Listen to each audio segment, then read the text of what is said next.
Bonjour à tous, nous sommes ravis de vous accueillir pour ce nouveau webinaire de Primo, la mission nationale Primo, portant sur la promotion de la vaccination des sujets âgés. Tout d'abord me présenter, docteur Elicio, je suis infectiologue au CHU de Rouen et référente du Centre régional en antibiothérapie Normantibio et je fais partie de la mission Primo. Et il y a également Charlotte Moreau qui est pharmacien hygiéniste au CEPIAS ARA et pour la mission Primo. Et également dans l'ombre, Sonia Thibault qui est ingénieure de recherche pour Primo, qui pourra collecter vos questions que vous allez pouvoir mettre, en direct sur, YouTube et qu'on abordera en fin, de présentation. Nous avons donc, l'honneur d'avoir 3 présentations présentées par 4 médecins. La première intervention du professeur Gaëtan Gavazzi, médecin gériatre et infectiologue, au CHU Grenoble-Alpes, qui portera sur les infections respiratoires et également sur, le zona. Une intervention du professeur Emmanuel Piednoir, infectiologue en Normandie, à Avranches-Granville, faisant partie également du CRATB et de la mission Primo, bien sûr, accompagné du docteur Willy Boutefol, médecin généraliste en Pays de Loire, et également faisant partie et du CRATB Pays de Loire, ainsi que de la mission Primo. Et enfin, la troisième intervention du docteur Odile Reynaud-Lévy, qui est donc médecin gériatre et médecin coordonnateur et présidente de l'association MCOR. Nous sommes ravis d'accueillir ces 3 intervenants et je vais laisser la parole dès maintenant au professeur Gaëtan Gavazzi pour son intervention. Merci, très content de pouvoir intervenir et notamment de parler de vaccination. Donc, je vais aller un petit peu plus vite, sur tous mes liens d'intérêt. Vous voyez qu'il y en a un peu partout. On va parler essentiellement des virus et bien sûr des virus respiratoires, mais aussi du zona dans l'actualité vaccinale actuelle. Juste pour information globale, je ne sais pas si tout le monde a idée de comment on arrive à avoir des données en France, mais globalement, ils sont basés pour les infections respiratoires sur des réseaux sentinelles, sur le réseau de SOS médecins, sur au secours sur les urgences et puis sur les établissements de santé et les données établissements médico-sociaux aussi. On parlera Odile Reynaud-Lévy tout à l'heure. Bien sûr, des données qui viennent de Santé publique France et il y a aussi une surveillance virologique. Donc tout ça fait qu'il y a des données, on va dire, qui sont assez globales avec des avantages puis quelques inconvénients sur lesquels on pourra revenir plus tard. Je voulais juste vous rappeler en préambule l'intérêt, enfin, la façon dont on pourrait voir la vaccination, qui a un enjeu individuel et un enjeu collectif. L'enjeu individuel, quand on veut persuader quelqu'un ou motiver quelqu'un à se faire vacciner, c'est bien le faire sentir le risque de la maladie par rapport au rapport efficacité et effet indésirable. Sur l'aspect collectif, la politique vaccinale, c'est à la fois l'intérêt individuel et sur la base de l'intérêt collectif. Donc, on peut voir et vous verrez que je pourrais répondre à des questions sur pourquoi, par exemple, on a sur le VRS des remboursements qui sont un peu différents en fonction de l'âge, par exemple, hein. Et ça vient de l'aspect collectif. Alors, maintenant, parlons de la grippe. Alors, la grippe, je voulais vraiment, ça va être des punchlines parce je vais essayer d'aller assez vite. Vous aurez toutes les diapositives ensuite. Mais en punchline, c'est qu'il faut bien vous dire que la grippe est très variable. Alors, elle est très variable parce que quand il y a un aspect communautaire, et ces flèches sont juste pour vous montrer comment, d'une année sur l'autre, on peut avoir des grandes épidémies en EHPAD, en bleu, par exemple, alors qu'il n'y a pas eu tant d'hospitalisation que ça, hein. On était à quelques milliers, hein, c'est quand même entre 5 et 20 000 hospitalisations par an pour la grippe. C'est des millions de cas chaque année. Et dans les EHPAD, ben, ça varie entre quelques centaines seulement d'épidémies jusqu'à plusieurs milliers de la même année. Et donc, on voit bien qu'en fonction de ces flèches-là hein, qui vous indiquent, ben, il y a une très, très grande variabilité. Et si je vous ai montré ça entre 2015 et 2019, ça n'a pas changé depuis. Qu'est-ce qu'il faut retenir de la grippe aussi? C'est ses impacts. Alors, les impacts infectiologiques, tout le monde les connaît. Les impacts non infectiologiques, je me permets de vous les rappeler. Ça veut dire que c'est 10 fois plus de risques de pathologie cardiovasculaire. Bien sûr, c'est une augmentation, on multiplie par 8 le risque d'infection respiratoire secondaire, bactérienne, et puis d'infection à staphylocoque, à pneumocoque. Collègue tout à l'heure nous le redira. Mais c'est aussi une augmentation du risque cardiovasculaire global, neurologique, avec, on multiplie par 8 le premier mois, le risque d'accident vasculaire cérébral. Et puis, bien sûr, c'est des complications diabétiques, mais encore plus intéressant pour le gériatre que je suis, c'est de se dire qu'à 3 mois, les gens qui ont survécu, parce qu'il y en a un certain nombre qui meurent, à peu près 25%, eh bien, à 3 mois, eh bien, vous avez un tiers de ces personnes qui ont eu la grippe ont perdu en indépendance fonctionnelle. Et indépendance fonctionnelle, ça veut dire qu'ils ne sont plus forcément capables de subvenir à leurs besoins de base de la vie quotidienne, se lever, aller aux toilettes, manger tout seul, être capable de se laver et s'habiller tout seul. Donc, vous voyez, c'est des choses très, très rudes. Et puis, à un autre niveau, c'est sur les activités instrumentales, le fait d'aller faire ses courses tout seul, etc. Donc, ce qui pose réellement des problèmes. Là, la grippe, on a cru qu'elle avait disparu. Si vous voyez l'électroencéphalogramme plat là, du milieu, c'est 2020. Donc, tout le monde s'était dit que ça allait diminuer, que ça allait pratiquement disparaître. Heureusement qu'il y avait des virologues qui nous disaient non, non, vous inquiétez pas. Et comme vous le voyez là, que ce soit en communautaire à votre gauche et en termes d'hospitalisation à votre droite. Donc, on a chaque année, pendant les grosses périodes, des taux d'hospitalisation qui représentent 5-6% des taux d'hospitalisation liés à la grippe, et particulièrement, bien sûr, dans la population âgée. Alors, est-ce qu'on a des vaccins? C'est oui. On a des vaccins qui sont efficaces. Alors là, on a du mal à dire oui, mais on a des vaccins. Protéger une personne sur trois quand vous avez plusieurs millions de personnes qui sont atteintes, finalement, c'est pas mal. Protéger une personne sur trois sur une maladie qui atteint une dizaine de personnes, on voit bien que ce n'est pas forcément très utile. Donc là, on a un intérêt collectif beaucoup plus important qu'un intérêt individuel, mais il faut savoir quand même le motiver. Et je vous assure, pour avoir une fois la grippe, c'est plutôt mieux de l'éviter à titre individuel aussi. Et on comprend mieux pourquoi les sujets âgés en pâtissent autant. Là où c'est intéressant, c'est que le vaccin, non seulement il protège de la grippe, mais il protège dans cette étude-là de la survenue d'un infarctus du myocarde ou d'un décès cardiovasculaire. Et donc, vous voyez qu'il y a même un effet dose, c'est-à-dire que quand on se vaccine et donc on reçoit donc un vaccin année 1, année 2, puis année 3, eh bien, sur les 3 ans, on a réduit de près de 25%, 28% exactement, son risque cardiovasculaire, c'est-à-dire c'est à peu près autant qu'une statine prise tous les jours, ce qui est quand même pas inintéressant. Là aussi, alors ça c'est une étude qu'on a seulement soumise, alors c'est des toutes petites études, 500 et quelques patients, eh bien le seul élément sur des gens qui avaient été hospitalisés pour une grippe, donc ils avaient été hospitalisés pour une grippe, donc c'est des gens pour qui on avait craint que le vaccin n'avait pas marché, eh bien certes le vaccin n'avait pas empêché la grippe, mais il avait évité une chose, c'est de diminuer la dépendance fonctionnelle et moins aussi de confusion. Donc, on pouvait se dire que la grippe, si elle survenait chez quelqu'un de vacciné, elle faisait, chez les gens âgés en tous les cas, moins de confusion et moins de pertes fonctionnelles.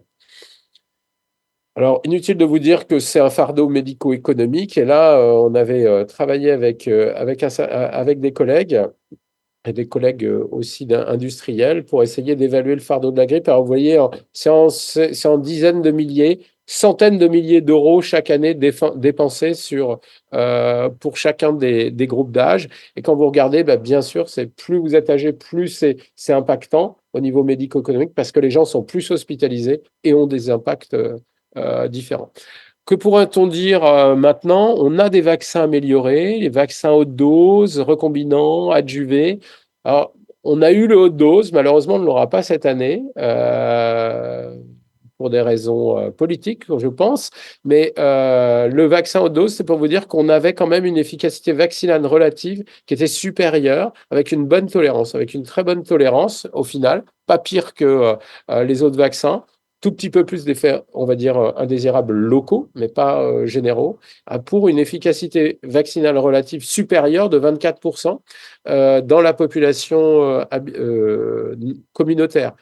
Et une très belle étude faite dans plus de 800 maisons de retraite il y a quelques années par un collègue gériatre américain qui montrait qu'on avait été diminué de 20% les hospitalisations pour pneumonie. Alors, là, encore une fois, ça paraît pas forcément beaucoup, mais 20% quand vous avez des incidences annuelles de 20% dans les EHPAD de pneumonie, ça peut se dire que ça va avoir un certain intérêt, surtout quand on est dans des phases très courtes, parce que quand on dit annuel, en fait, c'est entre la période de décembre à février-mars, et c'est la période où on n'aime pas passer par les urgences. Passons maintenant rapidement au Zona. Alors, Zona, pour être très rapide, c'est 250 à 300 000 cas annuels, prédominant dans la deuxième phase de la vie. Moi, je fais partie des plus de 50 maintenant, donc j'augmente mon risque tous les ans de Zona. Et c'est valable dans tous les pays, comme vous pouvez le voir à droite, aux États-Unis, en Angleterre, etc., etc. Donc, une grosse distribution chez les plus de 50 ans. C'est quoi l'impact du Zona? Alors, c'est assez extraordinaire parce que le Zona, finalement, c'est quelque chose, c'est le ZV qu'on a au fond de nos ganglions spinaux. Eh bien, quand ça se réveille et que ça s'exprime sur un mode zoster, ça a un impact absolument énorme, à la fois sur les fonctions cognitives, à la fois sur le statut fonctionnel, à la fois sur le sommeil, la nutrition, etc. Donc, au total, ça crée exactement ce dont on avait peur tout à l'heure pour la grippe, c'est un déclin fonctionnel. Un déclin fonctionnel, comme je vous le disais, à la fois sur les activités instrumentales comme sur les activités de base de la vie quotidienne.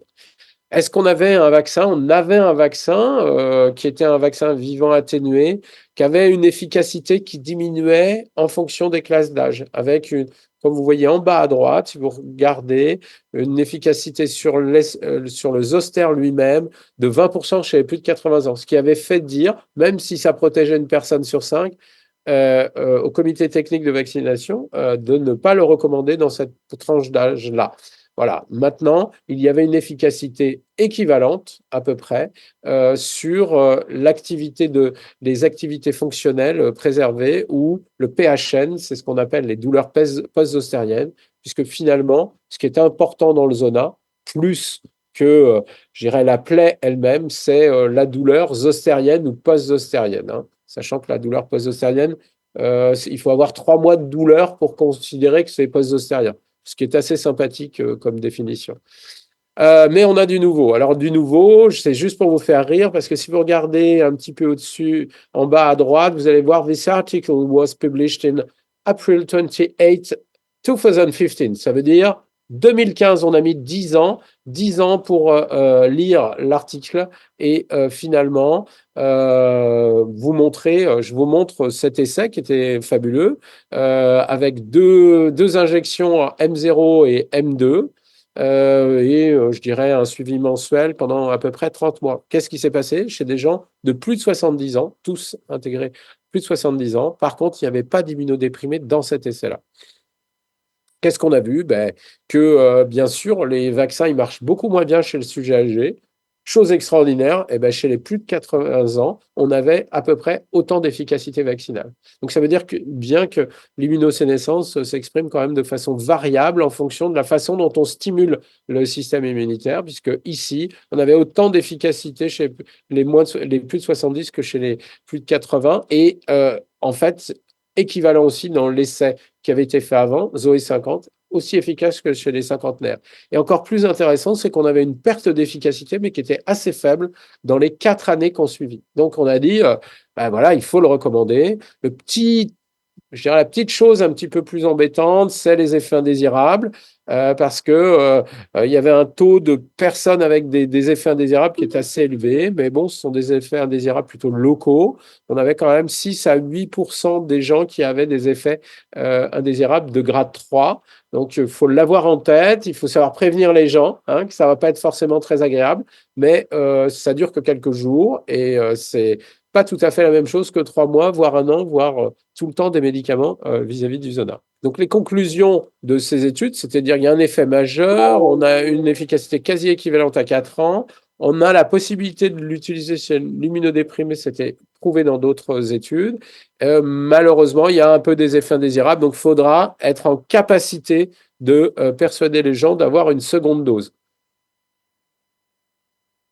Qu'est-ce qui se passe? 2024, donc près de 10 ans après, ça rentre dans le calendrier vaccinal français. Bravo.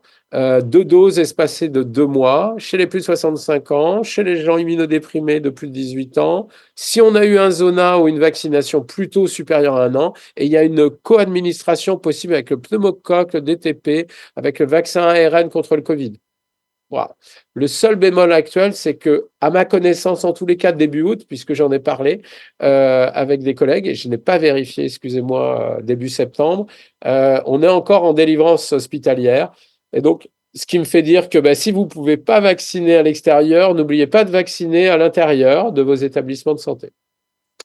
Qu'en est-il du Covid-19? Alors, le Covid-19, je vous passe ces choses-là, mais vous le savez quand même. Il y a une maladie, alors qui n'est pas simple actuellement à reconnaître, parce que la clinique est variable chez le sujet âgé. Il y a une gravité, par contre, qui est préférentielle. Donc, si vous avez quelqu'un qui a une infection respiratoire qui est particulièrement grave, on va dire qu'il faut savoir y penser. Elle a beaucoup changé au cours des dernières années avec l'arrivée d'Omicron, on va dire, mais il y a aussi des atteintes et des impacts différents, avec un impact notamment cardiovasculaire aussi, exactement comme la grippe. Un autre effet, comme vous allez comprendre que je suis vraiment un gériade, c'est que là aussi, on a regardé quel était l'impact à 3 mois dans le déclin fonctionnel. Et ben, dans le déclin fonctionnel, c'est pas une très bonne nouvelle. On a une perte fonctionnelle chez près de 40% des gens, avec un déclin moyen de 1,5 points. Alors 1,5 points, c'est comme si vous perdiez 25% de vos performances physiques globales. C'est-à-dire qu'au lieu de faire un dénivelé à l'heure chez nous de 300 mètres heure, tout d'un coup, vous passez à 200 mètres heure. C'est-à-dire que vous ne faites plus les mêmes balades. D'accord? Et c'est énorme. Je passe ici pour vous dire, voilà, les dernières nouvelles, ou quasi, puisque je crois qu'il y en a eu un qui est sorti hier, normalement. Covid hospitalisé, on a eu le vaccin, on a eu tout ça. On est dans une épidémie maintenant qui est Omicron je dirais, décloisonnée, qui est le JN1. C'est l'épidémie qui a eu lieu cette année au niveau virologique, et c'est celle de maintenant. Quand vous regardez tout âge, ceux qui restent en haut de la pente en termes d'hospitalisation, ce sont les sujets âgés. Même sur les dernières semaines en 2024, c'est ceux qui sont le plus hospitalisés. Nous n'avons quasiment plus d'hospitalisation chez les plus jeunes ou sur les 15-64 ans. Et donc, vous regardez, c'est la courbe marron qui est devenue la plus importante et qui le restera probablement maintenant. Très rapidement, les infections respiratoires en EHPAD. Alors, ne vous méprenez pas, le nombre, c'est pas le nombre de patients ou de résidents, c'est le nombre d'épidémies. Donc, c'est assez intéressant. Le violet étant le Covid. Alors, c'est comme si on avait découvert la PCR grâce au Covid. Et donc, on voit bien que il y a beaucoup de PCR Covid qui nous ont permis de voir qu'il y avait vraiment du Covid jusqu'en 2020, 21, 22, 23. Mais vous voyez, notre épidémie 2023-2024 reste que principalement des épidémies Covid et des épidémies grippales en bleu, donc Covid en violet et Covid grippe en bleu. Vous avez aussi quelques épidémies VRS. Et quelque chose de très intéressant qui sera certainement à discuter dans les années qui viennent, c'est plusieurs étiologies. Alors là, les infectiologues qui sont là vont certainement pouvoir répondre à certaines questions. La question de la co-infection, de la coexistence de bouts de PCR, de bouts de gènes dans le fond de gosier de nos patients âgés immunosénescents, pose question sur la responsabilité.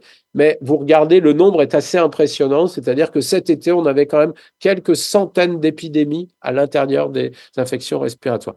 Je ne vais pas vous faire l'affront de vous dire qu'il marche très très bien, même chez les plus de 75 ans, puisqu'on était à plus de 90% d'efficacité du vaccin, que ce soit le vaccin Comirnaty, le Spikevax, le Vaxzevria, etc., des très bonnes efficacités vaccinales. C'est quoi? La prochaine campagne aura lieu le 15 octobre 2024, et particulièrement pour les 80 ans et plus, dès 3 mois après la dernière injection. Donc, je dirais même qu'actuellement, on pourrait se poser la question je suis prêt à répondre à des questions vis-à-vis de quand et comment, parce qu'on s'aperçoit quand même qu'il y a des couvertures vaccinales qui ne sont pas terribles. Et si vous regardez le taux de couverture Covid vaccinale actuellement, il est de 30% et pas bien supérieur en ce qui concerne les plus de 80 ans, qui représentent essentiellement les gens en EHPAD, et je laisserai Odile parler des professionnels de santé.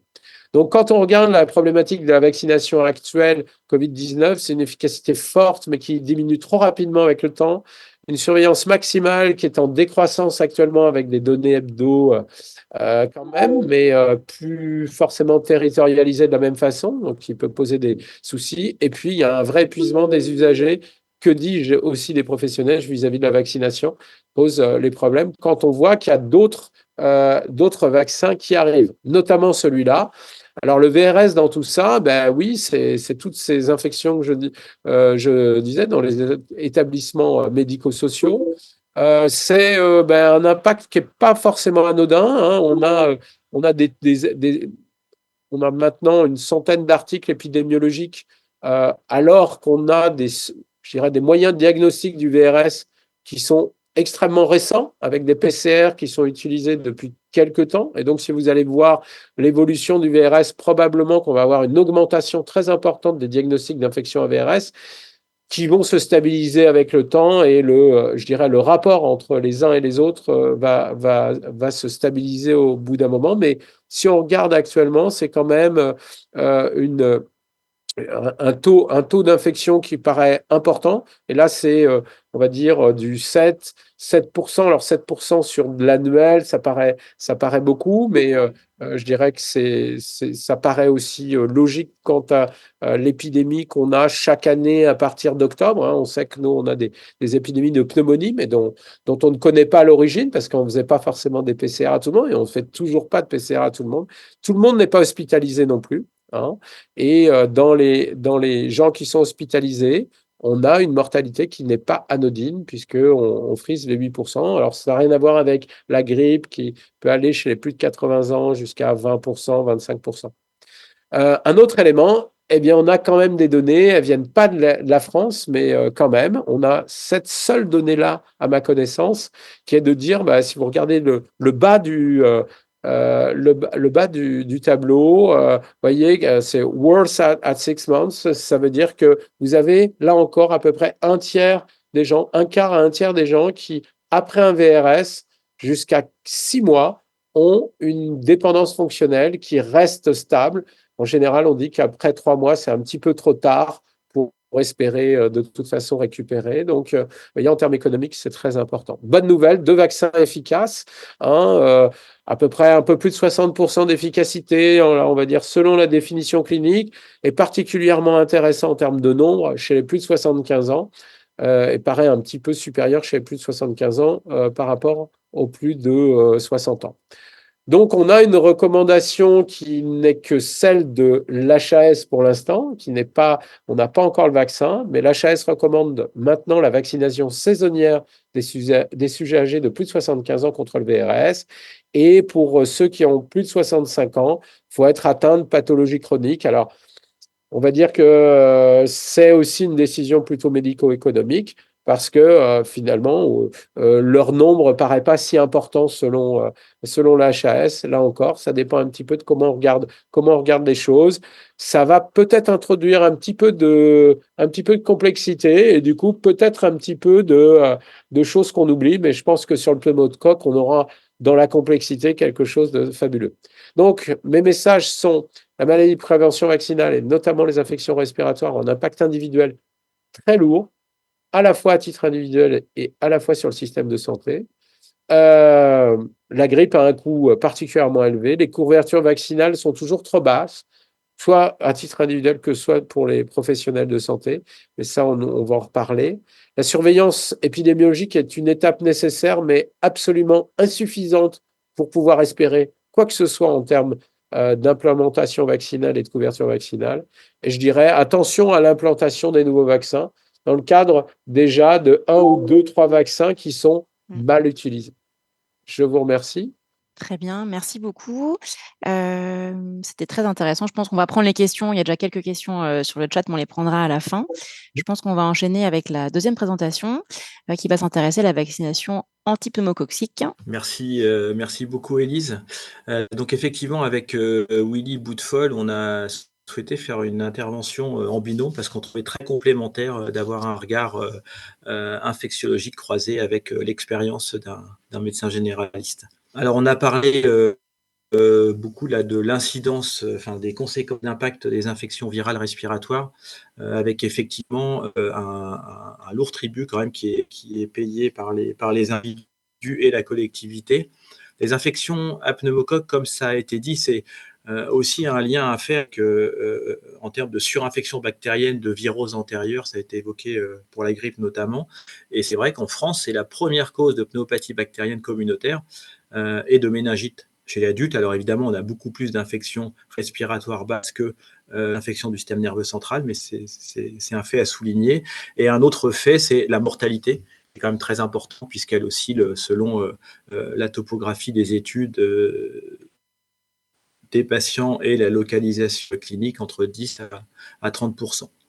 Et après, on a des données un peu plus mondiales où il y a à peu près 800 000 décès par an en lien avec cette infection à pneumocoque. Alors, ce qui est intéressant, mais je pense que c'est pas l'ISAT que de le rappeler, c'est que ça touche tous les âges extrêmes de la vie. On voit qu'on a une incidence chez les moins de 1 an et qui ensuite est croissante après 50 ans. Et il y a un parallélisme avec également les données de mortalité qui suivent exactement cette même courbe un peu bimodale. Et pour vous donner un ordre d'idée global, alors c'est des données américaines, mais il n'y a pas de raison qu'elles ne soient pas transposables. En tout cas, quand on regarde les données françaises et européennes, on est à peu près dans ces taux-là. Il y a une mortalité qui est estimée à 17%, ce qui croise avec les 10 à 30% que j'évoquais tout à l'heure. Alors, juste pour présenter le vaccin, le principe de la vaccination anti-pneumococcique, elle est basée sur une particularité de la bactérie qui, à sa surface, a des sucres, et ce sont ces sucres qui sont support de l'immunité, c'est-à-dire support de la fabrication par votre corps de ces petits soldats que sont les anticorps et qui vont du coup réagir et vous protéger quand ils seront vraiment à la rencontre de ces types de pneumocoques. Alors, il y a plein de types de sucres possibles, on appelle ça des sérotypes, et effectivement, les vaccins peuvent aussi évoluer en fonction des sérotypes que l'on peut trouver dans les réseaux de surveillance, et la composition peut varier, et donc on a ainsi plusieurs valences et des vaccins à plusieurs valences. C'est pas nouveau, hein, la vaccination contre le pneumocoque, 77 aux États-Unis, 80 en France pour les premiers vaccins, et le premier vaccin avec 23 valences était commercialisé il y a un peu moins de 40 ans. Ce qui est très intéressant, c'est qu'en fait, on a évoqué l'efficacité de la vaccination antigrippale qui est de l'ordre de 30%. Et ben, c'est 3 fois plus, en gros, pour la vaccination contre le pneumocoque. Donc, c'est vrai que c'est vraiment une vaccination qui a une efficacité très intéressante et donc qui est complètement complémentaire, en tout cas chez la personne âgée, des vaccinations évoquées antérieurement, notamment celles pour les maladies respiratoires, atropisme respiratoire. Alors, les taux de couverture vaccinale, honnêtement, c'est pas terrible. En France, on est à entre 4 et 5%. Alors, ça augmente quand même un petit peu avec l'âge et le terrain des patients, puisque il y a évidemment un lien avec l'immunodépression. Il y a évidemment, quand on est vacciné contre la grippe, souvent quand même le médecin. Alors maintenant, il y a d'autres professionnels de santé qui peuvent vacciner, mais pense aussi à regarder s'il y a une vaccination antigrippale qui est nécessaire ou un rappel qui l'est. Mais en tout cas, on a quand même des taux très très bas. Et quand on se compare aux pays de l'Europe qui sont voisins, donc j'ai pris la Belgique, c'est à peu près 23% de la population à risque qui est vaccinée, donc c'est quand même un peu mieux. Et en Grande-Bretagne, c'est pas extraordinaire non plus, puisqu'on est à un tiers à peu près des plus de 65 ans qui sont vaccinés. Par contre, quand on s'intéresse vraiment à la population très âgée, on est à près de 83% des plus de 75 ans qui sont vaccinés en Angleterre. Donc, tout ça pour dire qu'on a quand même beaucoup de chemin à faire en France en matière de couverture vaccinale. Alors, les vaccins disponibles en France, il y en a 4. Il y a, je dirais, 2 vaccins qui sont plus anciens, le Prevnar 13 qui a 13 valences et le Pneumovax qui, lui, comme je l'évoquais tout à l'heure, a 23 valences. Et puis, il y a 2 petits nouveaux. Il y a le Vaxneuvance qui est un vaccin conjugué avec 15 valences et le VPC20 qui est un vaccin conjugué, comme son nom l'indique, avec 20 valences. Et vous verrez que ça a une incidence sur les schémas vaccinaux qui peuvent être proposés maintenant que l'arrivée notamment du Prevnar 20. Là, c'est une diapositive que j'ai, dont je me suis inspiré une excellente présentation au JNI il y a 2 ans, qui en fait comparait justement la présence des sérotypes dans les vaccins à l'heure actuelle en France. Et c'était simplement, non pas pour retenir les chiffres, etc., ça n'a aucun intérêt, mais pour vous dire que, par exemple, dans le Prévenir 20, ce qui est intéressant, c'est qu'ont été inclus la valence 8, la 12 et la 22, pour ne prendre que celles-ci, qui sont très fréquemment retrouvées dans les infections invasives. Donc ça a du sens, toujours, d'avoir des vaccins qui puissent être évolutifs. Et c'est vrai que certains le savent, mais d'autres peut-être moins, c'est que les vaccins conjugués ont une meilleure immunogénicité et un meilleur effet sur le portage que les non conjugués. Et c'est peut-être une des faiblesses du vaccin à 23 valences du Pneumovax. Là, c'est simplement des courbes globales pour vous montrer l'impact sur l'incidence de la maladie pneumococcique invasive chez les moins de 2 ans et les plus de 65 ans, qui sont les deux populations cibles. Et on voit que donc ce sont les courbes du haut, que quand on prend les données qu'on avait au début des années 2000 avec ce qu'on a maintenant avec l'arrivée de la vaccination, certes c'est pas zéro bien sûr, mais il y a quand même une évolution qui est intéressante. Et quand on regarde en population générale, tout âge confondu, on voit bien qu'à partir des années 2009-2010, il y a quand même une lente régression significative vers la baisse de son nombre d'infections invasives à pneumocoque. Alors, le Prévenir 20, j'ai quand même fait un petit focus sur les deux nouveaux. Alors, les indications sont strictement les mêmes que celles du pneumocoque, avec surtout des personnes à risque de contracter la maladie.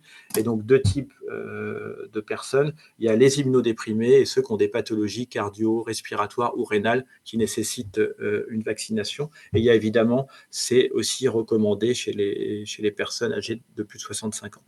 Contre-indication, il n'y a rien de particulier, rien de nouveau. La co-administration, ça a été évoqué tout à l'heure, est tout à fait possible avec le vaccin grippe et Covid. Et ce qui est surtout très intéressant, et la grosse plus-value, c'est la simplification du calendrier vaccinal avec une dose unique, qui quand même est plus simple que de faire la séquence avec 8 semaines d'intervalle. Il y a un point qui n'est pas tranché, c'est qu'est-ce qu'on fait dans 5 ans? Alors probablement qu'il y a une immunité plus importante parce que le pneumovax n'est pas conjugué. Probablement que ça dure un peu plus dans le temps. Maintenant, il n'y a pas assez de recul pour qu'on puisse trancher, mais je pense que dans les années à venir, on aura la réponse à cette question. Le Vaxneuvance, c'est le super cousin du Prévenir 13. Il est utilisé dans les mêmes indications, sur le même schéma thérapeutique, et la co-administration avec d'autres vaccins est également possible. En fait, j'ai fait figurer sur un schéma, parce que c'est un peu plus parlant, le calendrier vaccinal, avec effectivement maintenant deux schémas possibles. Le schéma entre guillemets ancien, avec les deux valences 13 et 20, donc espacé M0, M2 et les rappels à 5 ans, ou la dose unique avec le vaccin à 20 valences. Et ensuite, c'est décliner un peu les cas particuliers. Si on a été vacciné antérieurement avec le Pneumo 23, et ben, si le rappel est de plus d'un an, on peut faire effectivement le Prévenir 13 et on re-rentre de nouveau dans cette séquence de rappel quinquennal. Ou alors, on peut faire une dose de Prévenir 20 si on a une injection supérieure à 1 an. Si on a eu une injection antérieurement avec une seule dose de Prévenir 13, ben, on peut tout à fait, si cette injection date de plus d'un an, injecter une dose de Prévenir 20. Enfin, si on a eu une vaccination complète avec le schéma classique, ben, l'intérêt, c'est de faire un rappel à 5 ans avec le Prévenir 20 et non plus avec le Pneumo 23. Et là, je laisse la parole au docteur à Willy Boutefol, qui est médecin généraliste. Merci. Merci Emmanuel. Donc là, on va essayer de voir l'application pratique sur un EHPAD d'une stratégie vaccinale contre le pneumocoque. Alors, la première question qu'on va se poser sur une politique vaccinale collective, c'est l'éligibilité des résidents. Alors, beaucoup de pays ont fait le choix, la liste n'est pas exhaustive ici, mais de vacciner à partir de 65 ans, indépendamment des facteurs de risque, ce qui évidemment simplifie énormément l'indication vaccinale. Alors, en France, c'est pas tout à fait le choix qui est fait pour le moment, puisque, comme le disait Emmanuel, il y a les personnes immunodéprimées qui sont concernées et celles qui ont des insuffisances d'organes. Donc, ça fait une liste qui est restrictive, qui concerne évidemment beaucoup de résidents en EHPAD, mais si on cherche à coller exactement à cette liste, on va se heurter aussi à des définitions qui sont plus ou moins floues, notamment quand on n'est pas forcément très très au fait de l'argumentaire de ces recommandations. Et donc, par exemple, si on prend la sphère cardiologique, est-ce que quelqu'un qui a fait une cardiopathie ischémique, un infarctus, va rentrer dans les indications? Si on regarde stricto sensu, ce n'est pas le cas, alors qu'il y aura probablement un intérêt. Sur l'insuffisance rénale, qu'est-ce qu'on choisit comme cut-off? Donc, il y a un certain flou qui, si on doit retenir un message sur l'indication, doit quand même profiter, en fait, le doute doit profiter à la vaccination et il faudrait probablement, en attendant peut-être une évolution avec un critère d'âge unique, eh bien, vacciner par excès nos résidents. En bas, je vous ai mis juste une étude pour aller un petit peu dans ce sens. C'était une thèse faite auprès de médecins coordonnateurs en Bretagne. Et sans trop de surprise, la plupart étaient quand même plutôt en faveur d'une vaccination de masse plutôt qu'une réflexion individuelle qui pouvait, encore une fois, desservir le résident. Une fois qu'on a vu un petit peu quelle stratégie on utilisait pour l'éligibilité, on va se demander qui va prescrire et qui va vacciner. Avec les textes d'août 2023, on a élargi un peu le panel des professionnels qui pouvaient vacciner, notamment en EHPAD, et prescrire le vaccin. Et donc, on se retrouve effectivement avec à la fois le médecin coordonnateur, l'infirmière, le pharmacien, le médecin traitant, qui peuvent tous s'emparer de ce sujet. Avant ce texte-là, il y avait la possibilité de faire des protocoles de coopération pour essayer de déléguer l'acte de prescription à un professionnel qui normalement n'était pas habilité à le faire, ce qui pouvait être intéressant dans le cadre de l'EHPAD. Néanmoins, c'est un document qui est assez fastidieux à remplir, qu'il faut renvoyer à l'ARS. Et très clairement, depuis qu'il y a cette circulaire qui autorise pharmaciens et infirmières à s'emparer de la thématique vaccinale, évidemment sous réserve de la validation de la formation, eh bien c'est évidemment très intéressant.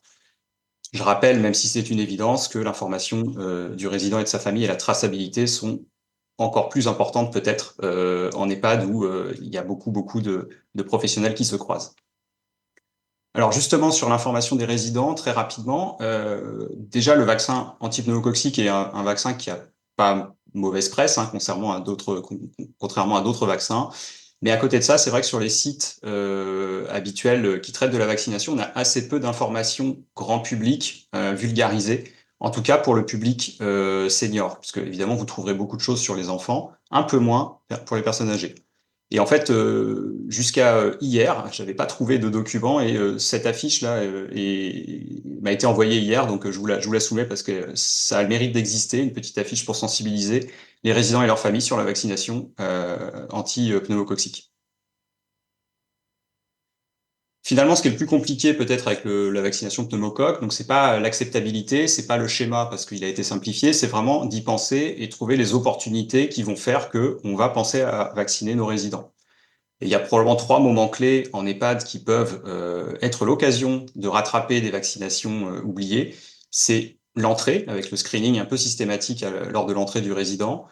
Tout événement aigu qui surviendrait durant le séjour du résident ou un retour d'hospitalisation éventuellement, ou peut-être aussi de faire ça de façon conjointe avec la campagne de vaccination annuelle antigrippale, anti-Covid.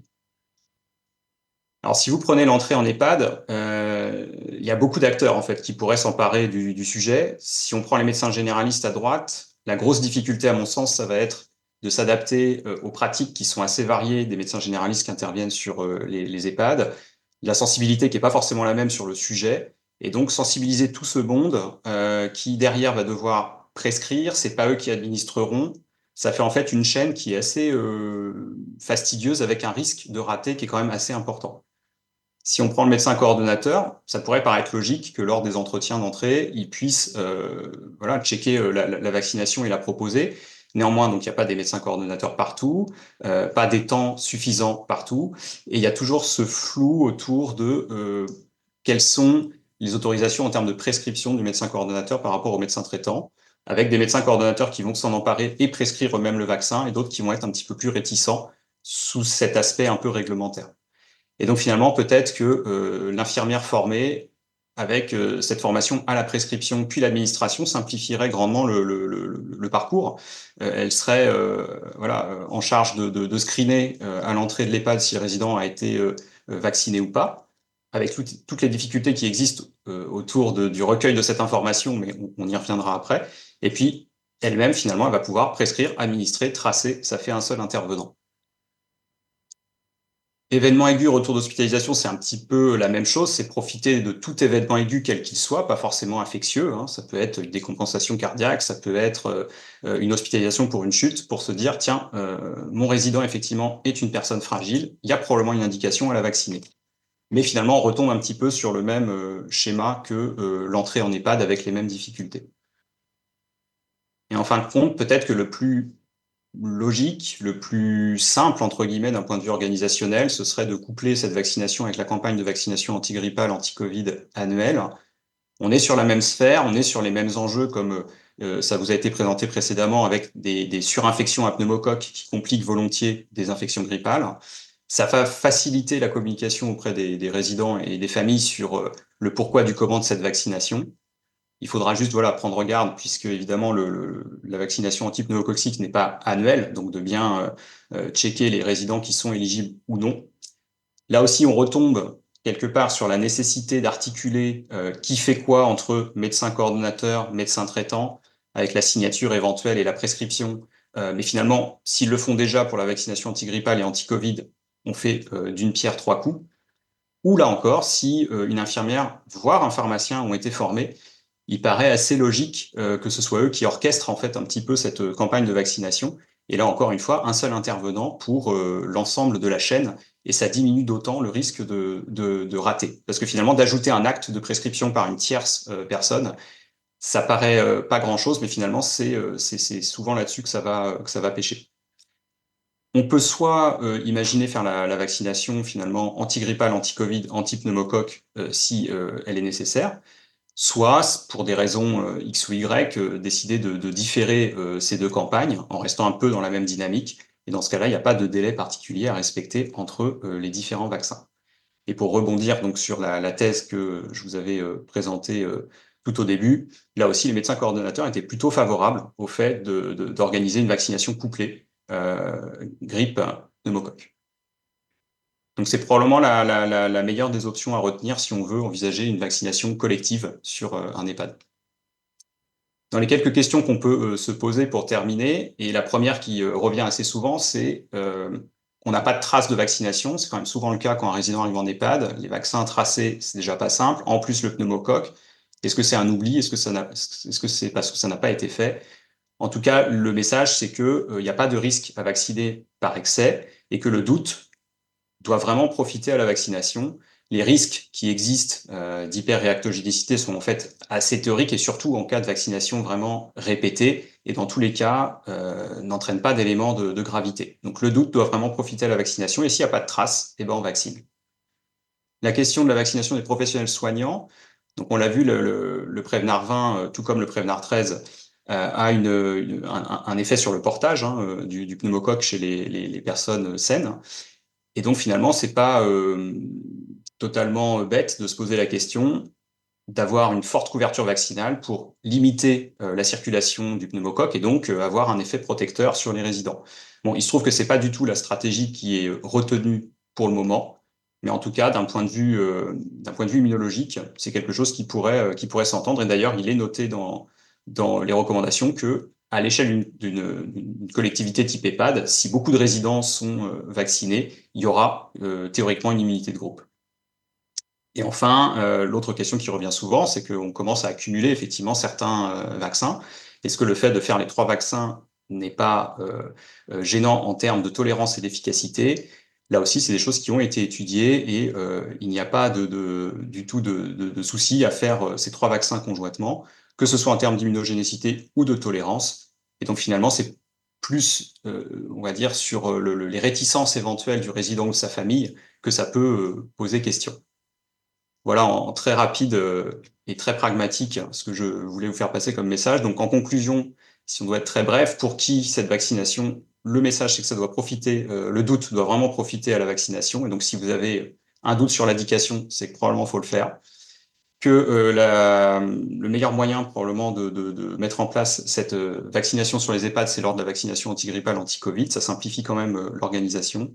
Une seule dose de Prévenard, comme ça vous a été dit, et ça simplifie grandement les choses et peut-être une place sur ce type de vaccination pour ces nouvelles professions qui ont accès à la prescription des vaccins, comme les infirmières ou les pharmaciens. Merci beaucoup, Willy et Emmanuel, c'était très intéressant.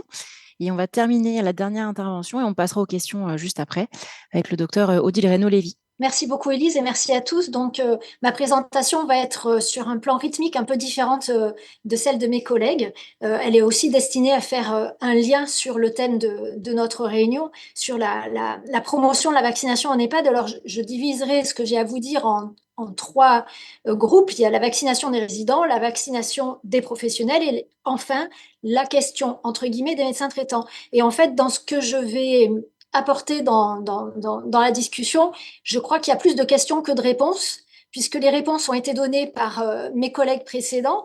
Et je crois qu'une des questions qui se pose parmi toutes les freins qu'on peut observer à la vaccination en EHPAD, il y a ce qui vient de vous être dit, c'est-à-dire que ce sont des données scientifiques, c'est-à-dire qu'on est dans de la démonstration, dans une réflexion scientifique, et on a globalement, nous tous soignants, en face des croyances. Et c'est là aussi qu'on a un rôle important à jouer. Et chacun de nous le fait, que ce soit à l'hôpital ou en EHPAD ou en tant que médecin traitant, pour informer au mieux, mais on n'a pas toujours le temps de le faire. Et il y a aussi la problématique de comment on diffuse cette information. Donc, je pense que le webinaire tombe à point nommé avant le 15 octobre qu'on engage la campagne hivernale. Pour ce qui est des résidents, au niveau de la grippe, c'est relativement facile. Bon, globalement, les résidents sont vaccinés. La co-vaccination grippe-Covid sur les dernières données Santé publique France, on avait il y a un peu de mieux, hein, puisqu'on avait sur l'hiver 2022-2023 25% de co-vaccination, et sur cet hiver-là, chez les plus de 80 ans, on est passé à 37% de co-vaccination, donc c'est plutôt encourageant. Maintenant, pour le pneumocoque, je ne vais pas redire ce qui a déjà été dit. Effectivement, le pneumocoque, comme pour le zona et pour le tétanos, dont on n'a pas parlé parce que ce n'est pas une infection respiratoire, mais Gaëtan a parlé aussi du zona, ce sont des vaccinations qu'il conviendrait de vérifier, comme ça a été suggéré par mon collègue, à l'entrée en EHPAD. Et donc, comme on a des questionnaires de visite de préadmission avec un certain nombre de données qu'on collige, il faut intégrer un encart vaccination. La problématique qu'on rencontre auprès des familles qui accompagnent les futurs résidents, mais qu'on rencontre aussi quand on fait des consultations de gériatrie, c'est que très souvent, alors en général pour la grippe, les gens savent, pour le Covid, les patients et ou les familles sont un peu perdus, commencent à être perdus, on va y revenir. Alors pour le pneumocoque, c'est la mayonnaise complète, et alors pour le zona, ça n'existe pas. Quant au tétanos, alors là aussi, il y a des trous de mémoire collectif familiaux. Très souvent, je livre ça à la sagacité de tout le monde, on me répond, mais il y avait un carnet, entre guillemets, de vaccination papier, bon, qui est certes un peu désuet, mais ceux qui l'ont gardé l'ont. Il y avait la façon de rentrer les vaccinations Covid pendant les années où ça a été obligatoire, puis où on a surveillé cette vaccination de façon un peu plus rapprochée, qui fonctionnait très bien en tant que médecin coordonnateur dans les EHPAD. Quand on vaccinait les résidents, on rentrait avec notre code RPPS et avec l'identifiant sécurité sociale du patient, et on pouvait implémenter son carnet Covid. C'était un outil qui fonctionnait très bien, qui a été interrompu. C'est fort dommage, et d'ailleurs, un certain nombre de collègues s'en sont étonnés. Pourquoi ne pas utiliser un outil qui a très bien fonctionné, qui était sécure et qui permettait, pourquoi pas, là, de faire rentrer à la fois le Covid, à la fois la grippe, à la fois le pneumocoque et le zona. Ça simplifierait beaucoup les choses. Bon. Si certains d'entre vous ont des pouvoirs pour voilà, inciter l'assurance maladie à continuer à promouvoir cet outil, je pense qu'on est très nombreux, et ce que vient de montrer Willy le montre, hein, dans la thèse que tu as évoquée à plusieurs reprises, qui s'adressait à des médecins coordonnateurs. La majorité des médecins coordonnateurs qui ont répondu sur le pneumocoque aux questions étaient favorables à tout ça. Donc, de ce côté-là, il y a vraiment un travail à faire. L'autre possibilité qui nous a été suggérée, j'ai fait un petit tour des popotes de certains médecins coordonnateurs de notre association MCOR, c'est de dire que dans certains établissements, ils ont glissé un argumentaire pro-vaccinal de l'ensemble de l'établissement, qui a été rédigé avec l'infirmière coordinatrice, avec l'accord de la direction, en disant, dans notre EHPAD, on vaccine, avec un slogan un peu dans ce genre. Et donc ça fait partie, non pas de l'information qu'on va donner aux futurs résidents au moment de la visite de préadmission, mais en amont.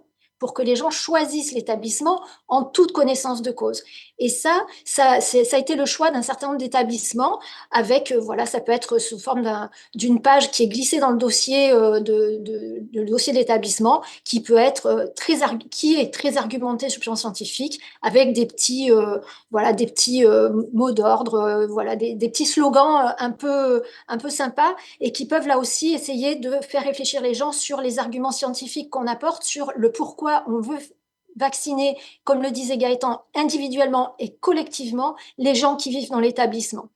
Et ça pourrait être aussi intéressant, mais encore faut-il avoir du temps et avoir les outils pour faire ça, de pouvoir régulièrement informer les familles pour les emmener avec nous dans cette dynamique pro-vaccinale, d'avoir quelques statistiques sur l'établissement, en disant, ben voilà, l'année dernière, les résidents n'étaient pas très vaccinés, on a eu tant d'épidémies, tant de cas, avec tant d'hospitalisations. Cette année, le challenge, c'est, vous avez montré une diapo avec les logos des JO. Cette année, le challenge, c'est de plus vacciner nos résidents.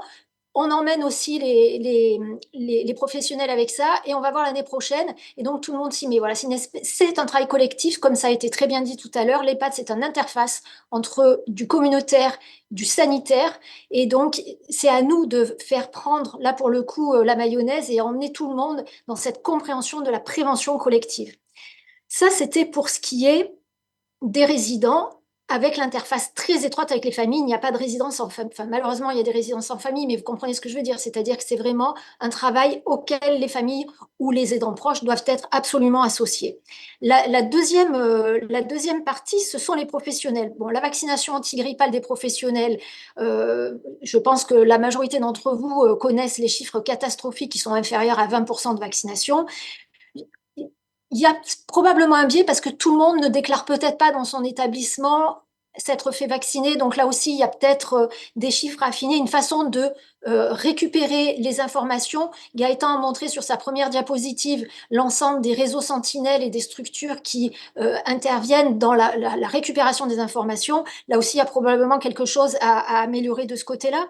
Une des réflexions que nous avons eues dans un petit collectif de médecins co, parce que la vaccination des professionnels, soit les professionnels sont vaccinés chez leur médecin traitant, soit ils peuvent aussi, comme c'est souvent le cas, se faire vacciner dans l'établissement. Mais c'est un surcroît de travail pour les infirmières des établissements. Je suis d'accord pour qu'on promeuve l'initiative des infirmières qui ont maintenant le droit de promouvoir la vaccination et de la prescrire, mais il faut voir ce que sont les effectifs d'IDE dans les EHPAD et des IDEC quand il y en a. Ça prend un temps énorme. Quand on a vacciné le personnel dans les établissements contre la Covid, ça a pris un temps fou. Et là, il y a un problème complètement organisationnel qui est dans certains établissements insoluble. C'est-à-dire qu'elles ne peuvent pas le faire parce qu'elles n'ont pas le temps de le faire. Donc là aussi, le constat de certains collègues, alors peut-être un peu plus dans les établissements publics, c'était de dire mais on aurait besoin de la médecine du travail. Personne n'en parle, on est normalement contrôlé par la médecine du travail. À aucun moment on a été, peut-être dans certains établissements on a eu la chance d'être aidé, mais on n'est pas aidé par la médecine du travail, tant en termes de promotion de la vaccination des professionnels, de ce que ça peut leur apporter. Et vous avez tous montré des diapositives extrêmement synthétiques, très parlantes, qui apportent un argumentaire facile à apporter, et également pour promouvoir la vaccination en elle-même, c'est-à-dire le geste de vacciner, avec là aussi des statistiques qu'on pourrait tout à fait obtenir par le biais du recueil des dossiers de la médecine du travail. C'est quelque chose dont on ne parle pas assez, mais peut-être serait-il nécessaire d'y travailler. Et ensuite, rappeler qu'il y a une problématique de formation du personnel. Quand on connaît le taux de turnover des professionnels de santé dans les établissements, en particulier professionnels soignants, aides-soignantes et infirmières, là aussi, il y a une problématique de formation. On ne peut pas à chaque fois répéter les choses. Quand on sait qu'en plus, la formation du personnel incombe, et c'est dans les missions pour l'instant qui existent du médecin coordonnateur au médecin coordonnateur, je vous rappelle que 30% des établissements médico-sociaux et personnes âgées en France n'ont pas de médecin coordonnateur, ce qui rajoute à la problématique. Un point aussi pour ce qui concerne les professionnels. très important, c'est qu'il faut absolument déclarer les cas, déclarer les épidémies. Il y a une sous-déclaration des épidémies parce qu'on n'a pas le temps, parce qu'il n'y a pas de médecin coordonnateur, parce qu'il y a eu des moments où l'accès au site sur l'ARS était compliqué, parce qu'il y a eu des bugs. Il faut absolument le faire, sinon on ne peut pas recueillir les données qui vous ont été présentées au début, et donc on va avoir un sous-diagnostic des épidémies en EHPAD, et donc on ne pourra pas agir en termes de santé publique en conséquence de ces épidémies. Et enfin, la dernière chose, ce sont les médecins traitants. Très régulièrement, alors je parle pas pour tout le monde, hein, bien sûr, mais c'est vrai que la vaccination antigrippale, ils y pensent, la vaccination anti-Covid, avec l'aide des soignants de l'EHPAD, globalement, on y pense parce que les souvenirs sont très récents, même si on a vu que ça a tendance à s'amenuiser. Par contre, le pneumocoque n'est pas perçu comme quelque chose de forcément très grave parce que je pense que beaucoup de médecins ont dans leur cabinet des patients tout venant et qu'en EHPAD, il y a quelque chose de particulier, c'est l'âge, ce sont les comorbidités. La moyenne d'âge d'entrée en EHPAD à l'heure actuelle, c'est 88 ans, qu'on a de plus en plus de gens extrêmement lourds, dont certains relèvent du SLD. Ça, il y a un rapport qui a montré qu'on prend en soin dans les EHPAD le même profil de patients que dans les USLD. Donc, on a des gens extrêmement vulnérables. Donc, le pneumocoque n'est pas une mince affaire et certainement pas en EHPAD où il prend une importance plus grande. Voilà, il n'y a pas tellement de réponses, c'est juste pour brosser un tableau général de ces focus d'action et avec des questions, mais peut-être aussi quelques suggestions. Et je me ferai un plaisir de répondre aux questions avec mes collègues s'il y en a. Merci beaucoup. Et ben, je pense qu'on va peut-être pouvoir passer aux questions qui commencent à s'accumuler dans le chat, donc c'est plutôt une bonne nouvelle. Est-ce que tu veux poser la première question, Charlotte? Oui, merci déjà pour ces ces trois interventions vraiment très très intéressantes. Tout d'abord, une première question. Qu'est-ce qui empêche en fait l'instauration d'une obligation vaccinale à l'entrée des résidents en institution, comme ça peut exister en fait pour les enfants en collectivité? Est-ce qu'on peut rattraper en fait des schémas en attendant l'entrée du résident en EHPAD? Est-ce qu'on oblige les gens qui sont hospitalisés, les professionnels de santé à se vacciner? Il fut un temps, on était obligé de se vacciner. Ça a été très Ça a été houleux. Oui, très, tout très, à très fait. diversement apprécié. C'est une complexité, enfin, si je peux me permettre, il y a une complexité particulière avec des gens qui ont des troubles cognitifs pour certains, etc., qui veut dire que beaucoup de gens qui ont laissé des directives anticipées claires là-dessus. La question de la volonté Pas de si protéger facile. quelqu'un.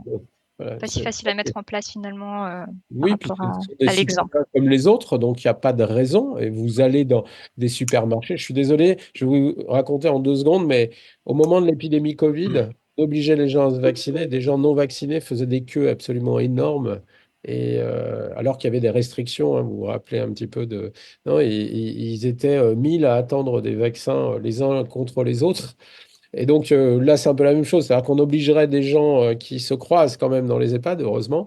Mais par contre, tous ceux qui vont au supermarché les uns sur les autres, on les oblige pas à se vacciner. Alors, Enfin, c'est parce que c'est dans une population particulière et parce que je Oui. pense en milieu d'institution et donc. vous connaissez le nombre d'immunodéprimés qu'il y a en France qui font leurs courses? Moi, je rajouterais à l'interrogation de Gaëtan la réflexion suivante, c'est qu'il ne faut quand même pas oublier que sur un plan juridique, l'EHPAD est un domicile, que les résidents d'EHPAD sont des citoyens comme les autres, et que par conséquent, on est là dans une situation dans laquelle on ne peut pas, à mon sens, mais après, je ne suis pas juriste, on ne peut pas appliquer une loi qui est différente de la loi qui s'applique à tous les citoyens de ce pays. Donc ça va finalement aussi répondre à la deuxième question qui a été posée un peu en rapport avec donc la vaccination des patients en EHPAD, des résidents. Est-ce qu'il existe des recommandations spécifiques concernant finalement les résidents d'EHPAD, parce que le calendrier précise des sujets fragiles, mais sans véritablement parler d'institutions ou de lieux finalement de vie. Donc on peut dire que la question est aussi répondue par cette réponse finalement de dire que l'EHPAD est un lieu de résidence et donc pas forcément un lieu de collectivité comme ça pourrait l'être pour les enfants finalement. Même s'il a peut-être le risque d'épidémie ou de cas groupés quand même plus important qu'à domicile tout seul quand même. La question, le rapport enfin, moi je le disais sous forme de boutade et je te remercie Odile d'avoir précisé les choses, mais bien sûr, enfin, je veux dire, voilà, c'est une histoire de citoyenneté. Je vous rappelle que les enfants n'ont pas de citoyenneté en tant que telle. On a fait une obligation vaccinale à tous les enfants. On n'a pas fait une obligation vaccinale à certains enfants. Voilà, il y a juste ça. Tant qu'on n'est pas sous tutelle, on a le droit de dire, de faire ce qu'on veut là où on veut, on va dire. Encore un petit peu en France, mais je ne sais pas combien de temps. C'est toute l'ambiguïté et ça fait partie d'une question qu'on s'était posée en amont du webinaire, c'est toute l'ambiguïté de la situation du médecin coordonnateur qui est responsable de la formation, d'une partie de la formation du personnel, pour lequel la mission 13, encore actuellement en vigueur, je vous rappelle que c'est le seul exercice de la médecine en France qui est régi par un texte de loi, dit que le médecin coordonnateur est responsable de la prévention des risques, ce qui veut dire que c'est opposable et que dans prévention des risques, il y a prévention du risque infectieux. Mais ceci dit, on ne peut pas aller au-delà de ce qu'on vient de dire, c'est-à-dire que la loi s'applique comme pour tout le monde. Donc c'est un peu ce travail sans cesse renouvelé du médecin co d'informer, de promouvoir, d'essayer de convaincre sans qu'on soit dans une posture d'obligé. Faut motiver. Voilà. Encore plus que convaincre, faut motiver. Visiblement, à l'accueil à l'entrée potentiellement à l'entrée du résident, si j'ai bien tout suivi, Willy Emmanuel, et peut-être aussi lors de campagnes de vaccination. Et donc, justement, il y a quelques questions sur la nouvelle campagne là, qui va arriver. Quels vaccins anti-Covid seront à disposition en début de la campagne vaccinale? Et puis également, à quand les vaccins combinés grippe-Covid? Est-ce que ce sera pour la prochaine campagne 2025-2026? C'est deux questions en une, si vous me le permettez. Si Emmanuel veut répondre, c'est plus infectiologique que moi, mais voilà, moi, j'ai pas de notion de timing. Je sais qu'il travaille dessus. Je pense que pour la prochaine saison, ça devrait être fait, normalement. Et puis après, on a les deux vaccins les plus à même. Après, ça va être du JN1. Je sais qu'il y a des choses qui se sont faites il y a cet été pour vérifier l'efficacité sur les dernières souches. C'est très rapide pour avoir les. Donc, on aura. La campagne, elle est annoncée pour le 15 octobre. Je pense on saura bien sur un DGS urgent qui devrait. Je ne sais pas si Emmanuel, toi, tu as plus Non, de. moi, j'ai pas plus d'infos. J'ai la même info que vous, Gaëtan, c'est que le vaccin avec les deux valences grippe et Covid, on a un petit peu espéré quand même cette année, mais bon, voilà. Donc, je pense qu'effectivement, raisonnablement, on l'aura l'année prochaine. Et moi, j'ai aussi la date du 15 octobre. Mais rappelez-vous, l'année dernière, la vaccination avait été avancée de quelques jours parce que l'épidémie débutait. Alors, je sais plus si c'était pour la grippe ou la Covid, j'ai peur de me tromper, mais voilà, mais en gros, c'est le 15 octobre pour cette année, et effectivement, de façon synchrone, ça a très bien été rappelé, il n'y a pas de souci, hormis l'acceptabilité du patient à recevoir deux injections le même jour. Peut-être pour ajouter quelque chose qui est peut-être d'ordre plus organisationnel, mais aussi d'acceptabilité pour répondre aussi en partie à ce que disait Willy. Nous, on a une cellule territoriale avec 52 EHPAD sur notre territoire et, euh, et on voyait bien qu'il y a un épuisement complet des gens à vacciner. Et du coup, on suit l'avantage du suivi hebdomadaire. Même s'il est que régional, hein, la région, c'est pas Grenoble, c'est Auvergne-Rhône-Alpes. Donc, voilà, mais on a quand même quelques données qui nous permettent de savoir si ça remonte ou pas. Et donc, on était parti sur le fait que les gens devaient être prêts à vacciner sur le même mode que pour la grippe, c'est-à-dire sur une campagne flash d'une journée où on vaccine tout le monde, euh, en disant, ben, vaccinez pas, proposez ceux qui veulent, ils veulent, et ceux qui veulent pas, vous laissez tranquille. Et puis, par contre, vous dites, on vous vaccine pas parce qu'il n'y a pas de risque. Mais par contre, l'avantage, c'est que si on revaccine, comme tous les gens ont été vaccinés, les données de littérature montrent qu'il y a quand même, en une semaine, 10 jours, on est à nouveau protégé. Et du coup, on peut se permettre d'attendre le début de l'épidémie pour revacciner. Et en 7-10 jours, les gens sont protégés. Donc, on a fait ça sur le mois au printemps. Et finalement, il y a beaucoup de gens qui ont vacciné au mois de juillet parce qu'il y avait une poussée au mois de juillet.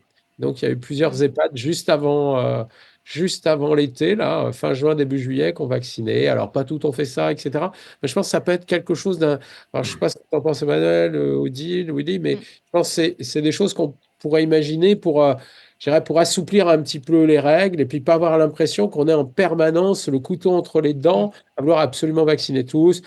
Une campagne le 15 octobre, c'est gentil, mais en fait, il faudrait la faire en même temps faudrait faire une campagne infection respiratoire. On aura le PRS l'année prochaine, hein. Donc, il va falloir quand même réfléchir à des choses un peu plus intelligentes, hein.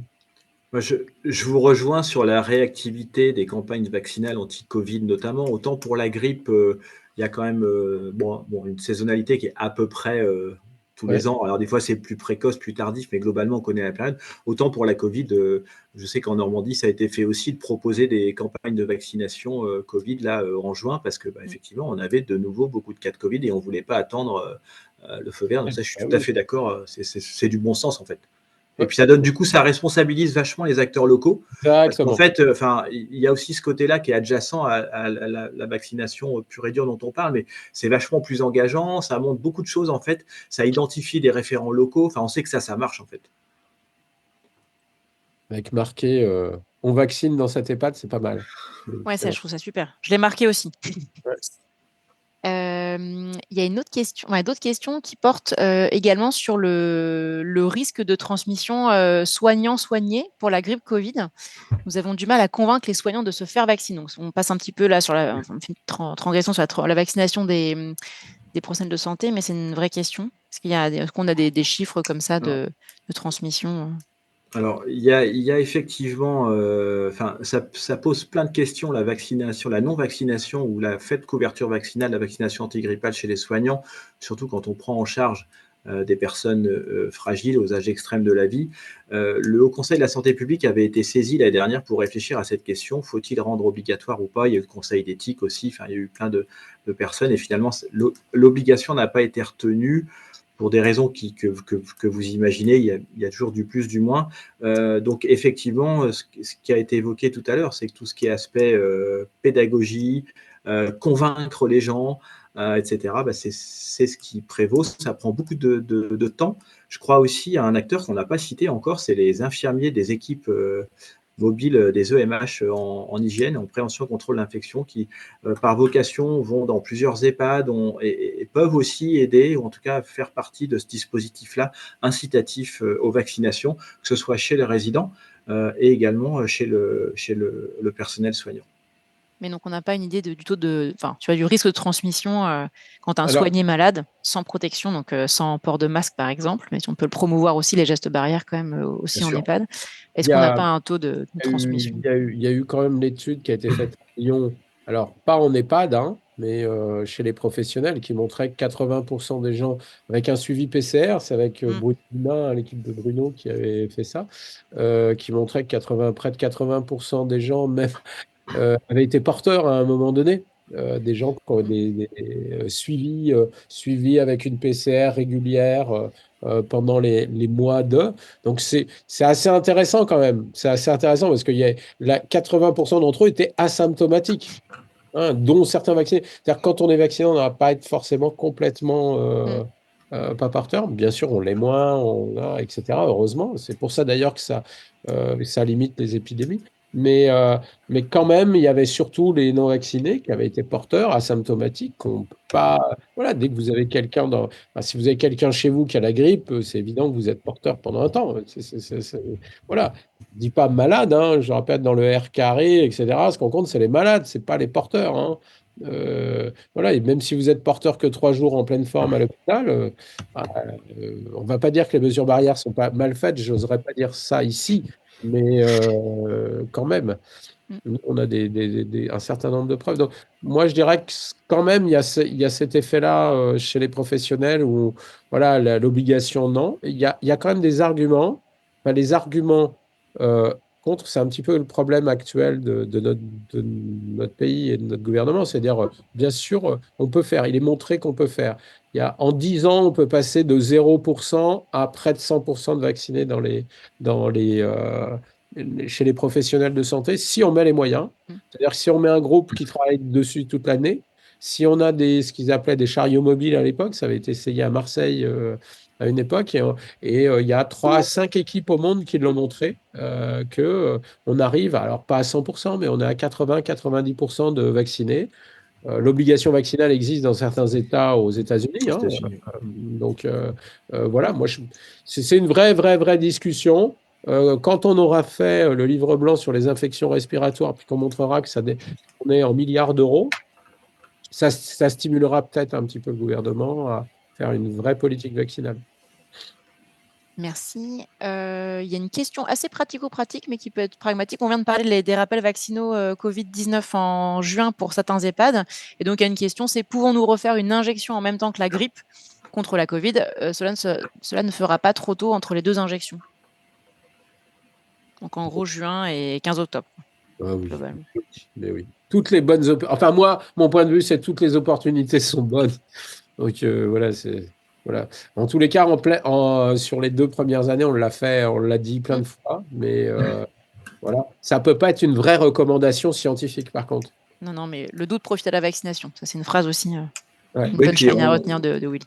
On sait que chez les personnes quand même très âgées, comme ce qui peut y avoir en EHPAD, au-delà de 3-4 mois, 4-5 mois, ça s'érode en fait la protection vaccinale. Donc de juin à octobre, moi je vous rejoins, Gaëtan et Élise, moi ça ne me choque pas du tout. Hein. Pragmatique. C'est pareil pour l'époque d'ailleurs. Hein. C'est opportunité maximale. Parce que si on peut imaginer vacciner Willy au retour de l'hospitalisation, mais on peut vacciner à l'hôpital. Ça va dans les 2 sens. Oui, j'ai pas abordé tout cet aspect-là, mais bien sûr, bien sûr. Ce serait peut-être un gain. Là aussi, après, c'est la traçabilité, puisque plus on met d'acteurs sur cette vaccination, plus ça peut être complexe. Mais... C'est un projet entier. On va poursuivre avec des questions par rapport au pneumocoque, si vous le voulez bien. Il y a des recommandations qui sont faites pour la vaccination pour les patients porteurs d'une pathologie à risque, mais il n'y a pas forcément de recommandations en fonction de l'âge. Est-ce que ce serait intéressant de vacciner de façon systématique en EHPAD contre le pneumocoque? Je vais donner mon avis, après je laisserai les autres répondre. Sans pouvoir en faire une recommandation, puisque c'est pas la recommandation actuelle, c'est ce que j'ai tendance à dire. Et c'est ce que certains établissements font, tout à fait. Donc oui, moi j'aurais tendance à dire oui. Moi, j'aurais tendance à dire oui aussi, parce que de toute façon, il y a évidemment des facteurs de vulnérabilité quand on est en EHPAD. Et c'est un petit peu le même argumentaire que pour le handicap, parce que là, on parle beaucoup d'EHPAD, mais il y a peut-être des directeurs de femmes masses. Et finalement, cette population, certes, ne rentre peut-être pas dans les clous vraiment des grandes indications, l'immunodépression, et puis les pathologies cardiovasculaires ou rénales, pour ne prendre que ça, mais il y a quand même des facteurs de vulnérabilité qui sont évidents. Il y a aussi ce côté vie communautaire, et donc à risque d'épidémie virale. Or, on sait que le pneumocoque est une surinfection d'épidémie virale, donc ça contribue aussi à la brique de la prévention des conséquences indirectes d'une épidémie virale, des conséquences que peut avoir une vie communautaire. Donc moi, je recommanderais en EHPAD une vaccination systématique sans trop se poser de questions, en fait. Donc je te rejoins, Willy, par rapport à ça. Ça tombe bien parce qu'on a une question aussi en rapport avec les enfants polyhandicapés. Il y a un intérêt finalement à les vacciner en institution finalement. Déjà pour les enfants, ceux qui sont nés après 2018, ils ont eu l'obligation vaccinale pour le pneumocoque, donc la question devrait moins se poser. Et après, c'est un avis très personnel, c'est pas une recommandation, mais eu égard aux arguments de vulnérabilité et de vie communautaire, je pense que ça peut avoir du sens quand même pour limiter le portage. Enfin, on sait qu'il y a un effet portage aussi, comme ça a été dit, mais là, c'est vraiment un avis, enfin, c'est pas une reco officielle, c'est un avis personnel. Je ne peux pas vous montrer toutes les choses qui donnent des pneumonies à pneumocoque, mais il y a quand même beaucoup de pays où c'est basé sur l'âge. On ne sait pas pourquoi la France, si ce n'est l'historique d'un certain nombre de membres du CTV qui sont perdus dans des méandres médico-économiques, mais il est inadmissible. Moi, je ne le recommande pas. Il est inadmissible que ce ne soit pas basé sur l'âge. Actuellement. C'est le seul facteur. Et je dirais presque même pire, on devrait le baser sur la précarité, puisqu'il y a des très très belles études qui ont montré que plus on est précaire, ça mange tous les autres facteurs. Donc si vous habitez à un mauvais endroit, voilà, mais le jour où on a ces études-là en France, on va se lever tôt. Mais voilà, en vrai, je ne sais pas encore pourquoi, parce que le pneumovin, c'était l'occasion de changer. Voilà, il y a eu des rediscussions, je crois, pour pour essayer d'intégrer cette notion de 60-65 ans pour la vaccination anti-pneumococcique. Ça n'est pas encore fait. Ça complique les choses. Voilà, je donne au défi de savoir si le syndrome de Job, par exemple, fait partie des recommandations ou pas. Voilà. Si les gens ne savent pas, c'est quand même dommage. Donc, 15 vaccinations à l'année. Mais par contre, les mecs l'ont mis dedans, hein. La CTV l'a mis dedans, le syndrome de Job. Il y a aucune donnée scientifique qui le montre. Ben, c'est normal, ils sont pas assez nombreux. Donc c'est débile. Mais bon. C'est un manque de clarté, voilà, je pense vraiment. Mais oui, je suis toujours fâché de cette question parce que en fait, on loupe toujours l'opportunité vaccinale. Voilà, mais faut pas hésiter une demi-seconde d'être contre la loi. Ok, super. Merci beaucoup pour vos conseils. Concernant le Prevnar 20, donc qui simplifie, comme on l'a compris, le schéma vaccinal, il n'a pas été démontré en fait sa non-infériorité par rapport à la séquence VPC 13 et VPP 23 pour le sérotype 8, alors que ce dernier, comme évoqué, est relativement fréquent. Est-ce que c'est problématique? Est-ce que vous avez des remarques par rapport à ça? Moi, j'ai pas de remarque particulière par rapport à ça. L'essai a été bien conduit, donc on va pas discuter des résultats. Le gros avantage, enfin, je pense qu'il faut voir la vaccination avec un peu plus de recul que sur des données d'efficacité sur un sérotype précis. Moi, je retiens, outre, je l'ai évoqué tout à l'heure, l'adjonction de sérotypes qui sont fréquemment impliqués dans les infections invasives, mais surtout la simplification du schéma. Et quand plus une chose est simple, plus on va couvrir un plus grand nombre de gens. Et donc, ça a aussi un bénéfice qui va au-delà du bénéfice particulier sur un sérotype précis. Si la question est intéressante intellectuellement, quand on est à 4,5% de couverture vaccinale, je pense qu'il faut arrêter de se poser trop de questions.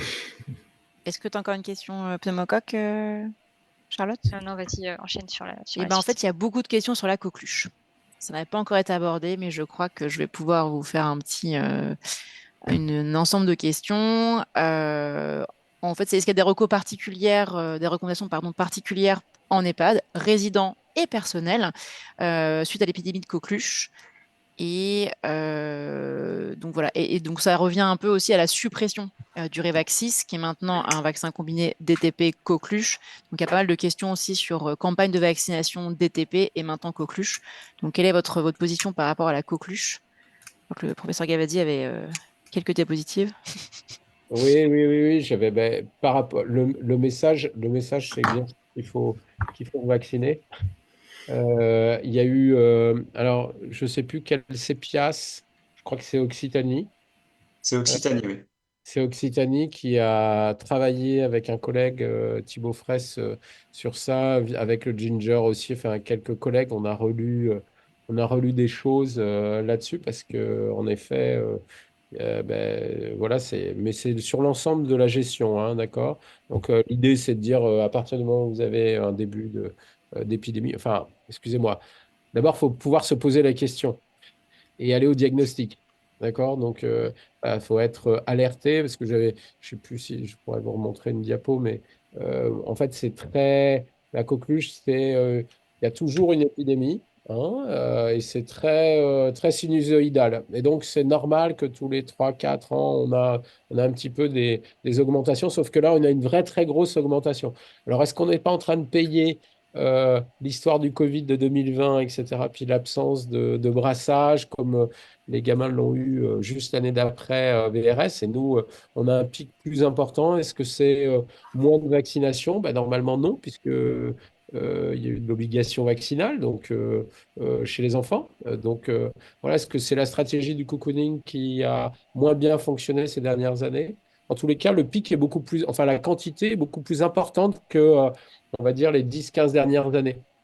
Donc, il y a vraiment une attention particulière à avoir. Donc, là, ben, voilà, faut faire le diagnostic et puis après bien sûr, faut essayer de vacciner. Donc, moi, je conseillerais avant tout, euh, alors je ne sais plus où il est parce que je l'ai pris, mais je ne sais plus où il est.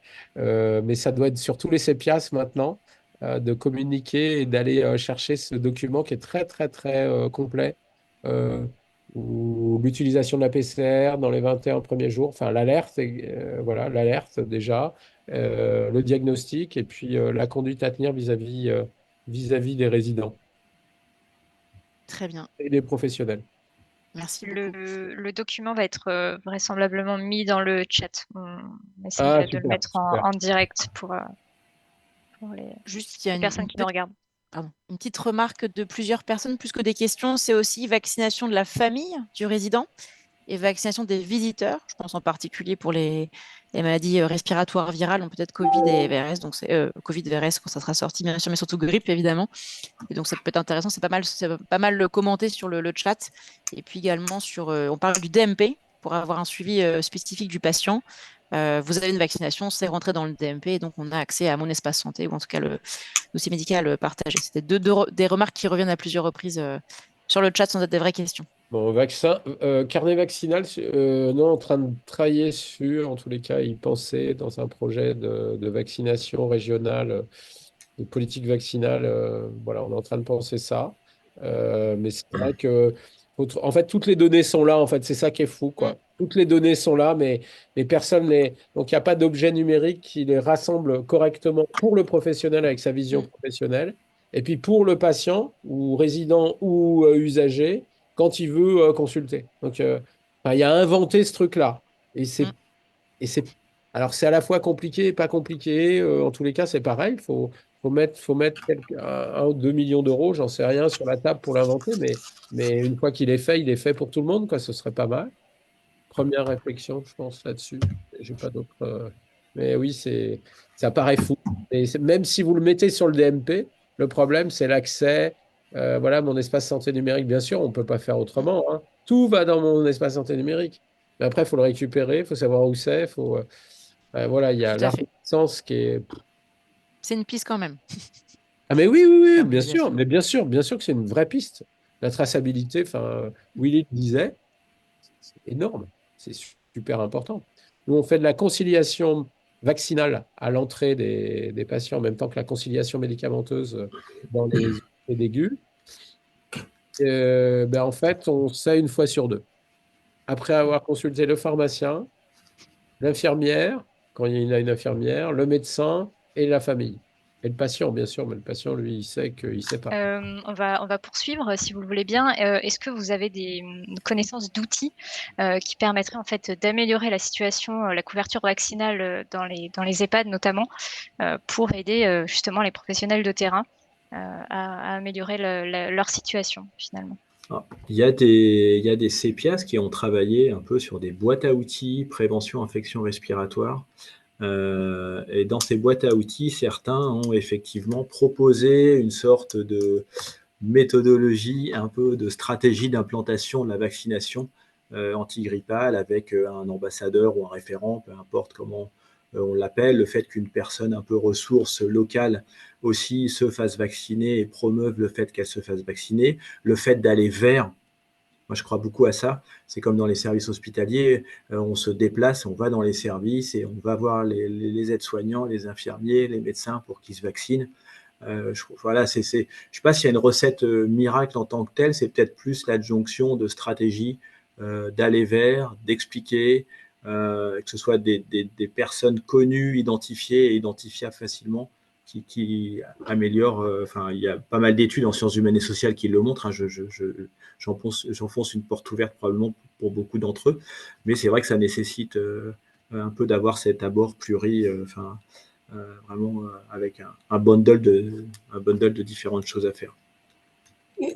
Pour compléter votre réponse, une des façons aussi sans que ce soit protocolisé ou sous forme de boîte à outils, mais il y a des équipes mobiles d'hygiène qui peuvent aussi se déplacer de façon efficace et qui peuvent prendre un peu plus de temps. Puis des fois, quand c'est pas l'infirmière ou le médecin co de l'établissement, l'information, elle a une portée qui est aussi différente. Elle peut être plus pertinente. Donc là aussi, ils ont souvent ou par les clins auxquels les EHPAD peuvent être affiliés, des outils sur lesquels beaucoup ont déjà réfléchi pour promouvoir tout ça. Donc il faut se rapprocher des équipes d'hygiène et des clins de rattachement. Ouais, donc l'importance sur le terrain des équipes mobiles d'hygiène, je pense qu'on le répétera sans cesse. Une autre question par rapport à la vaccination par les infirmiers et infirmières.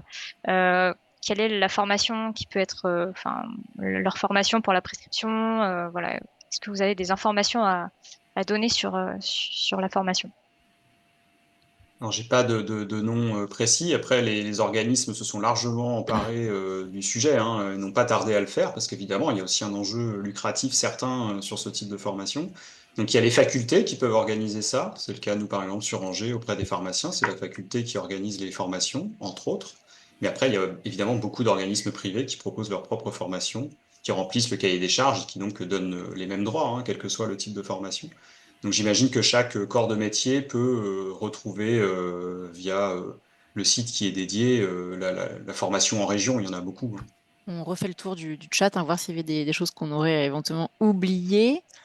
Il y avait il y a des questions quand même sur le remboursement des vaccins antipneumococciques, donc Prevnar 20, mais également VRS. Donc je pense que VRS, on l'a dit, enfin vous l'avez dit, professeur Gavazzi, il n'y a pas forcément encore de mise sur le marché, donc il n'y a pas encore de prix, sauf erreur de ma part.